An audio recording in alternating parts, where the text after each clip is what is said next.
Hi friend, good evening. This is Ravi and you are watching my A to Z study. So friend, आज हम लोग discuss करेंगे विकास की अवधारणा एवं इसके अधिगम से संबंधित। दोस्तों, ये चाइल्ड साइकोलॉजी का चैप्टर 1 है। क्योंकि जैसे कि आप जानते हैं कि मैं जे टेट का क्लास स्टार्ट कर लिया हूं और कल ऑलरेडी मैं इसका पार्ट 1 समझा चुका हूं, जिसमें हम लोग डिस्कस कर चुके हैं कि विकास की अवधारणा क्या है और विकास के आयाम मतलब कितने टाइप्स का विकास होते हैं। दोस्तों, मेरा ये मानना है कि जब तक आपका कंटेंट कॉन्सेप्ट आपका क्लियर नहीं होगा तब तक आप एमसीक्यू नहीं बना पाओगे। इसीलिए मैं ये कोशिश करता हूं कि एक भी चैप्टर का कोई ऐसा यूनिट ना रहे, सब यूनिट ना रहे जिसके बारे में आप अननोन रहो। इसीलिए मैं इसका पार्ट 1, पार्ट 2 और भी एक ठो पार्ट मुझे बनाना पड़ेगा इसको क्लोज करने के लिए। 3 पार्ट में हम लोग इस चैप्टर को कंप्लीट करेंगे। उससे क्या होगा कि इस चैप्टर से रिलेटेड आपको कुछ भी एमसीक्यू आ जाए, आप उसको इजीली से सॉल्व कर पाओगे। और मैं ये आपको वादा करता हूं कि अगर आप मेरा पार्ट 1, पार्ट 2, पार्ट 3 अगर आप देख लोगे, उससे क्या होगा कि आपका चैप्टर 1 कंप्लीट हो जाएगा। आपको दूसरा कोई किताब या तो कोई दूसरा चैनल फॉलो करने का जरूरत ही नहीं पड़ेगा। इसीलिए मैं इसको पार्ट 1, पार्ट 2 और इसको कंप्लीट करने के लिए मुझे पार्ट 3 भी बनाना पड़ेगा, क्योंकि मैं सारे पॉइंट्स को आपको कवर करने वाला हूं। दोस्तों, अगर आप फर्स्ट टाइम विजिट कर रहे हो चैनल में तो सब्सक्राइब कर लीजिए, क्योंकि मैं इस चैनल में आपको जेटेट और सीटेट का कंप्लीट सिलेबस का एक एक चैप्टर का एक एक यूनिट मैं कराता हूं। उसके बाद आपको एमसीक्यू कराता हूं। ये नहीं कि हर एक दिन आपको 10 तो एमसीक्यू दे दूंगा और उसको समझा दूंगा। दोस्तों, अगर आपका कॉन्सेप्ट क्लियर रहेगा चैप्टर का, यूनिट का, आपको एमसीक्यू कराने का जरूरत ही नहीं पड़ेगा, क्योंकि आप खुद ही एमसीक्यू को सॉल्व कर लोगे। इसीलिए मैं कंटेंट के ऊपर ज्यादा ध्यान देता हूँ। एनीवे, अगर अगर अभी तक आप मेरा व्हाट्सएप ग्रुप में ऐड नहीं हुए हैं तो डिस्क्रिप्शन बॉक्स में उसका लिंक दिया हुआ है, उससे आप ऐड हो जाइए। क्योंकि मैं इस क्लास को कंप्लीट करने के बाद इस क्लास का जो पीडीएफ फाइल होता है मैं अपना व्हाट्सएप ग्रुप में शेयर करता हूं। तो आइए हम लोग आज डिस्कस करते हैं। ऑलरेडी हम लोग बात कर चुके हैं विकास क्या है और इसके कितने टाइप्स होते हैं, मतलब विकास के आयाम्स के बारे में हम लोग जान चुके हैं। आज हम लोग डिस्कस करेंगे वि- विकास के निम्नलिखित अवस्थाएं के बारे में। तो बालक के विकास के निम्नलिखित 4 महत्व अवस्थाएं होते हैं। क्योंकि जैसे दोस्तों आप जानते हैं कि विकास जो है वो आपका गर्भधारण से लेके बच्चा का मृत्यु तक उसका विकास होते रहता है और एक निरंतर प्रक्रिया है। ऐसे नहीं कि रुक रुक के चलने वाली।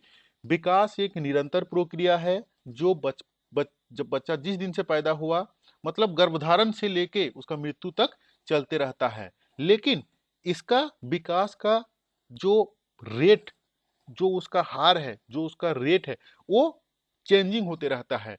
क्योंकि कोई अवस्था में उसका ग्रोथ अलग रहता है, कोई अवस्था में उसका जो डेवलपमेंट होता है, उसका जो प्रोग्रेस होता है, वो अलग अलग रहता है।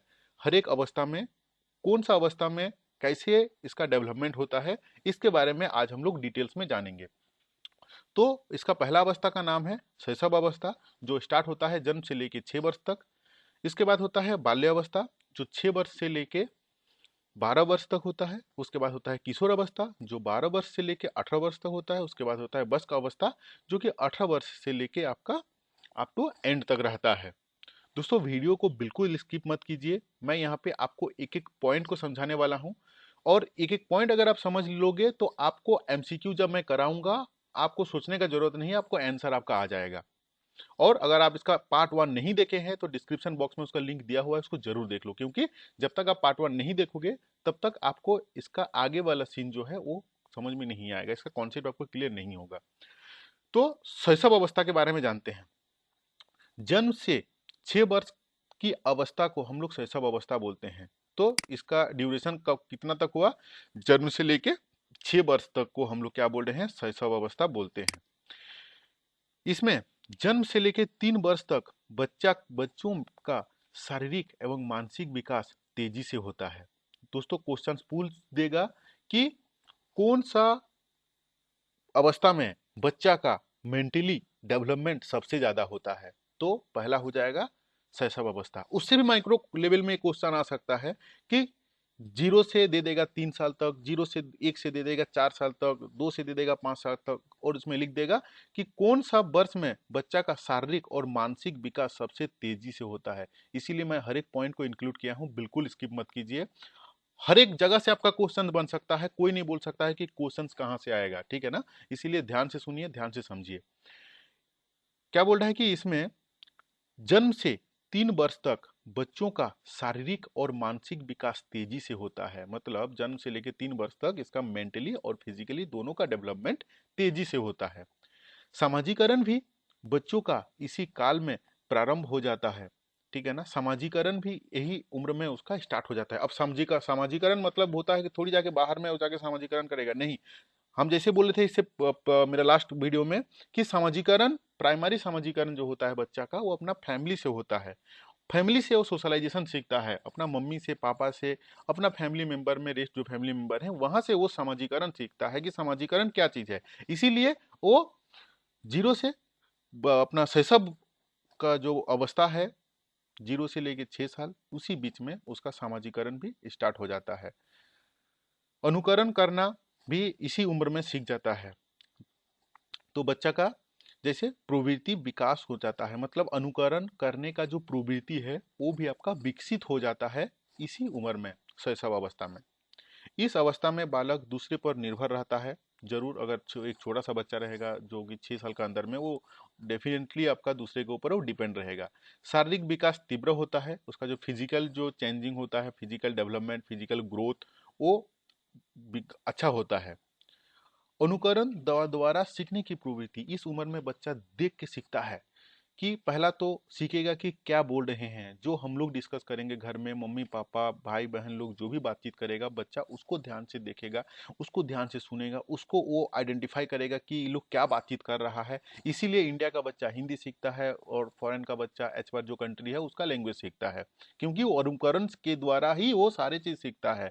वो चाहे सोशलाइजेशन हो, चाहे वो भाषागत मतलब उसका लैंग्वेज हो, उसका एटीट्यूड हो, वट हर एक चीज जो है वो अपना सीखता है पहले फैमिली मेंबर से। अनुकरण द्वारा सीखने की प्रवृत्ति होता है। सामाजिक भावनाओं का तीव्र विकास होता है। सामाजिक भावनाओं का भी तीव्र विकास होता है, मतलब उसका सोशलाइजेशन जो होता है वो स्टार्ट होता है फैमिली से। तो फैमिली का जिस टाइप का फैमिली का एनवायरमेंट रहेगा, उसी टाइप का उसका सामाजिक भावना भी विकास होता है। तो अभी हम लोग डिस्कस किए शैशव अवस्था। अभी हम लोग आएंगे नेक्स्ट में बाल्य अवस्था। दोस्तों, हर एक अवस्था को ध्यान से सुनिए, समझने का चीज है। समझ जाओगे एमसीक्यू में कोई आपको होल्ड नहीं कर सकता है, नहीं समझ में आओगे एमसीक्यू याद कर करके थक जाओगे, नहीं कर पाओगे एग्जाम हॉल में। बाल्य अवस्था किसको बोलते हैं कि 6 वर्ष से 12 वर्ष तक की अवस्था को हम लोग बाल्य अवस्था बोलते हैं, ठीक है ना। इससे पहले क्या था इसमें, शैशव अवस्था में 0 से 6, और अभी हो गया आपका 6 से 12, इसको बोल रहे हैं हम लोग बाल्य अवस्था। बाल्य अवस्था के प्रथम चरण 6 से 9 वर्ष में बालकों की लंबाई एवं भार दोनों बढ़ता है। क्या बोल रहा है कि 6 से जो 9 वर्ष का जो उम्र है, इसमें लंबाई और भार दोनों ही बढ़ता है।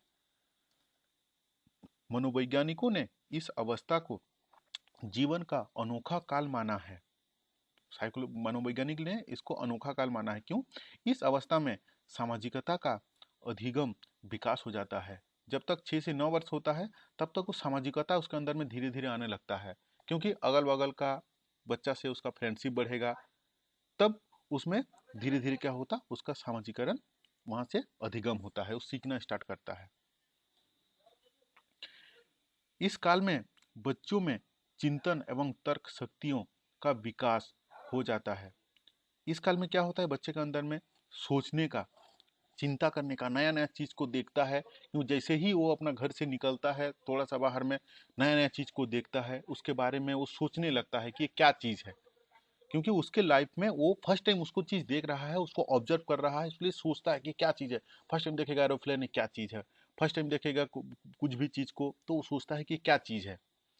और तर्क करने का शक्ति, मतलब कुछ भी चीज जब देखेगा उसके ऊपर वो क्वेश्चंस जरूर करेगा, अगर क्वेश्चंस मन में आएगा तो लॉजिक जरूर आएगा उसमें। नेक्स्ट क्या है कि बालक में नैतिकता भी विकसित हो जाते हैं। इस उम्र में बच्चे के अंदर में नैतिकता का विकास होता है, जिससे वह उचित और अनुचित का निर्णय कर सकता है। जब नैतिकता का स्टार्ट उसके अंदर में विकसित होगा, तो कौन सा सही चीज है, कौन सा गलत चीज है, थोड़ा सा उसमें उसको समझने में आता है। बालक आत्मनिर्भर होने के साथ साथ परिपक्व भी होने लगता है। जैसे थोड़ा थोड़ा सा कॉन्फिडेंट उसके अंदर में बढ़ता है तो मैच्योरिटी के तरफ थोड़ा बढ़ता है। परिपक्व मतलब होता है मैच्योरिटी, मैच्योरिटी के तरफ आगे थोड़ा थोड़ा बढ़ता है। इस अवस्था में मित्र बनाने का इच्छा प्रबल रहता है। अगल बगल बच्चा के साथ जाए से खेलेगा, स्कूल जाता है तो नया नया उसके अंदर में फ्रेंडशिप करने का जो अंदर में एक्साइटेड है वो बढ़ जाता है। प्रबल उसका अंदर में फ्रेंडशिप बनाने का प्रबलता बढ़ता है इस उम्र में। शैशव अवस्था में बच्चे जहाँ बहुत तीव्र गति से सीखते हैं, वही बाल्य अवस्था में सीखने की गति मंद हो जाता है। दोस्तों, शैशव अवस्था में बच्चा कुछ भी चीज को जल्दी सीख लेता है, लेकिन वही चीज तो बाल्य अवस्था में वो मंद गति हो जाता है। इसीलिए कौन सा अवस्था में विकास जो है वो जीवन भर चलने वाली प्रक्रिया है, जब से पैदा हुआ और एंड ऑफ द डे तक उसका लाइफ का। लेकिन हर एक स्टेज में ग्रोथ का जो रेट है वो डिफरेंस रहता है, वो कांस्टेंट नहीं रहता है, वो वेरिएबल रहता है। इसीलिए शैशव अवस्था में थोड़ा जल्दी सीखता है, लेकिन बाल्य अवस्था में उसका सीखने का जो गति है वो मंद हो जाता है, वो डाउन हो जाता है। वास्तविक जगत से संबंध मतलब अभी उसका फैमिली से छोड़ के, फैमिली में तो है ही, साथ में वो क्या करता है उसके अंदर में सोशलाइजेशन घुस जाता है। रियल लाइफ वो एहसास करता है कि जग मतलब वर्ल्ड क्या चीज़ है। बाहर जब निकलता है खेलने के लिए, स्कूल जाता है तो समझ में आता है कि नहीं, घर छोड़ के भी दूसरा चीज़ है। सामाजिक गुणों का विकास। सामाजिक गुणों का विकास मतलब फिर उसके अंदर में धीरे धीरे सोशलाइजेशन घुसेगा। वो बाहर का आदमी को रेस्पेक्ट देना सीखेगा, रेस्पेक्ट लेने का वो आशा रखता है। कुछ भी प्रोग्राम होता है वहाँ पे जाके वो एंगेज होने का कोशिश करता है। बाहर में खेल होता है जाके वहाँ पे बैठ के देखता है। तो वो सामाजिक गुणों में वो एंगेज होता है। उससे क्या होता है, उसके अंदर में सोशलाइजेशन स्टार्ट होता है, सामाजिकरण विकास होता है। सामूहिक खेल में रुचि, वो क्या होगा, धीरे धीरे जाके जो बच्चा लोगों के साथ खेलता है, अब धीरे धीरे जो सोसाइटी में हम लोगों का स्पोर्ट्स होता है, गेम्स होता है, कल्चरल का कुछ भी प्रोग्राम होता है, वहाँ पे वो पार्टिसिपेट लेता है। तो ये हो गया हम लोगों का बाल्य अवस्था। अभी आते हैं हम लोगों का किशोर अवस्था। दोस्तों, यहाँ से सबसे ज़्यादा क्वेश्चन पूछता है, इसलिए बिल्कुल स्किप मत कीजिए, ध्यान से सुनिए। 12 वर्ष से लेके 18 वर्ष तक की अवस्था को हम लोग किशोर अवस्था बोलते हैं। किशोर तथा किशोरियों, लड़का तथा लड़की में काम भावना की लक्षण स्पष्ट दिखाई देती है। इस उम्र में काम भावना आता है। इस अवस्था में किशोरों की लंबाई एवं भार दोनों में वृद्धि होती है। ठीक है, साथ में मांसपेशियां भी वृद्धि होती है। इस अवस्था में किशोर जो बच्चे, उनके मांसपेशियां इंप्रूवमेंट होता है, बड़ा होता है, और उनका शरीर में भी डेवलपमेंट होता है, शरीर का भी वृद्धि होता है। 12 से 14 वर्ष की आयु के बीच लड़कों की अपेक्षा लड़कियों की लंबाई और मांसपेशी तेजी से वृद्धि होती है। दोस्तों, यहाँ पे सोच ध्यान देने वाला बात है।